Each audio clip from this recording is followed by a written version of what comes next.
Gary Stollman was a man who was targeted and followed by the CIA. He was an extremely intelligent man and a truth seeker.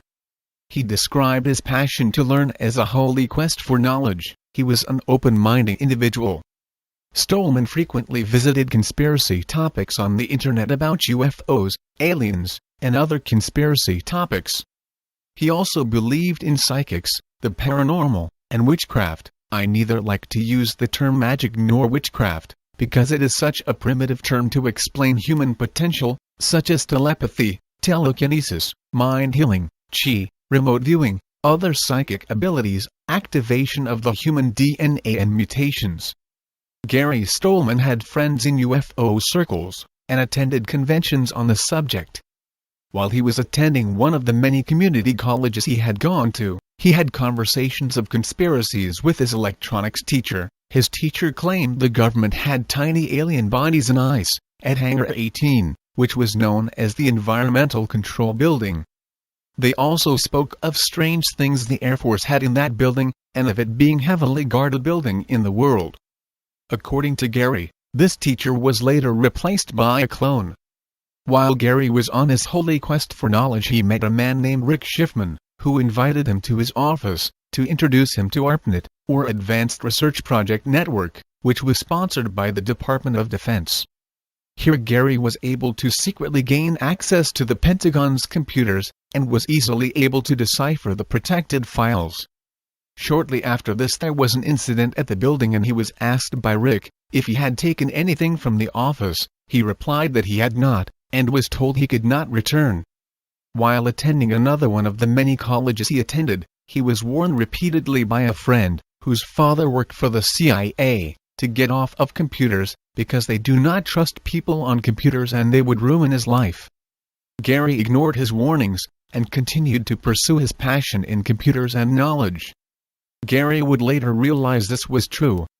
After being harassed by the CIA for several years back in the late 70s and early 80s, he resorted to taking a toy gun to the KNBC news station, where his father had worked, and interrupted a live broadcast by putting the toy gun to the back of a new anchor, and demanded he read a script he had written to the public.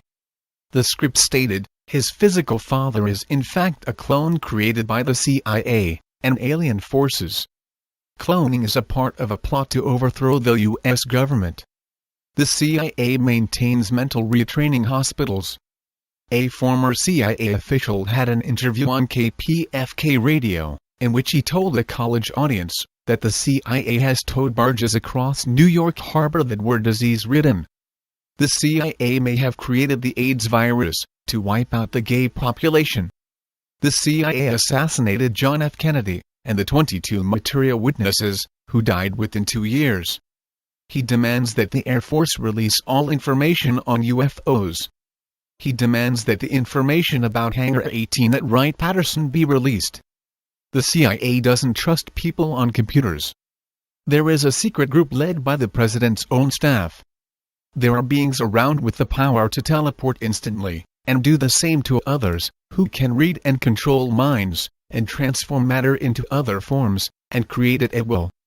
This never aired due to the fact that the studio had stopped broadcasting once this had happened. What Gary wanted the public to know is the truth. Gary Stollman wanted the public to be aware of an alien plot to overthrow the government. He was referring to the reptilians and the Greys who work with them.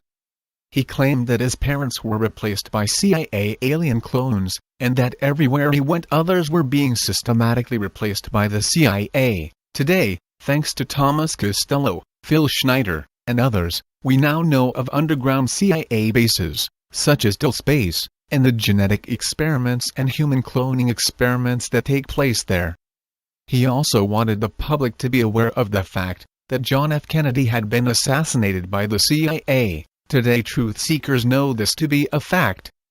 He also concluded the entire phone system in Los Angeles was being monitored by the CIA. Of course today we now know the NSA has live access to all our phone calls, texts, emails, and access to all our internet activities.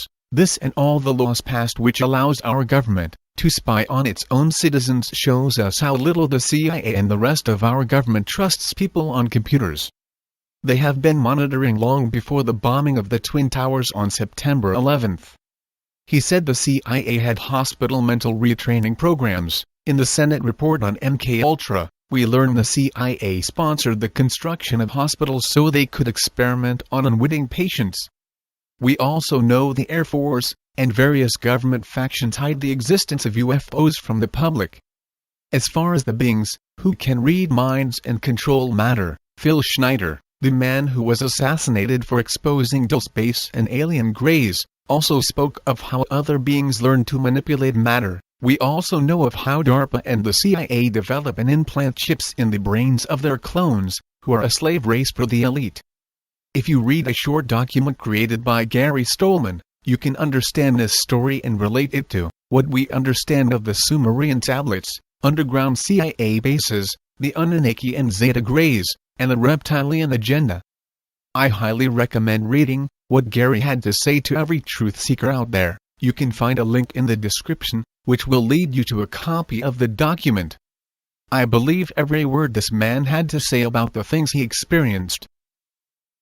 Here is the footage of Gary Stollman and the KNBC on-air incident. Over an hour ago, and she's going to bring you up to date on what did happen. As viewers know who are watching our 4 o'clock news this afternoon, young man was in our studio. He was a guest of the studio. He had called me earlier and asked if he could come and watch the news from the studio. His name was Gary Stollman.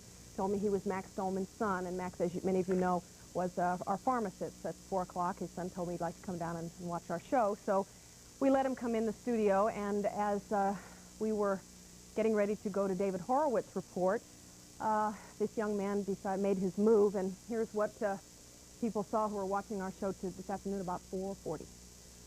Because, you know, one of the nicest things about shopping by mail order... Pardon me? What is this? Let me see what it says. All right. All right, well, let me read this. Folks, we have someone on the set who's standing here and would like me to read this copy which was just handed to me. You want to tell me your name or not? What is it? And Gary, where are you from? David, very cool there. At that point, news producer Nancy Valenta ordered us off the air, but we all pretended that we were still broadcasting for the entire rambling, incoherent statement, and this is how it ended off the air. Viewers did not see this. Involved. There is no way I can harm anyone with this empty BB gun. Okay, Gary Stollman did not verbally threaten anyone. He put the gun down immediately. He made sure that everyone knew it was a BB gun. As soon as he did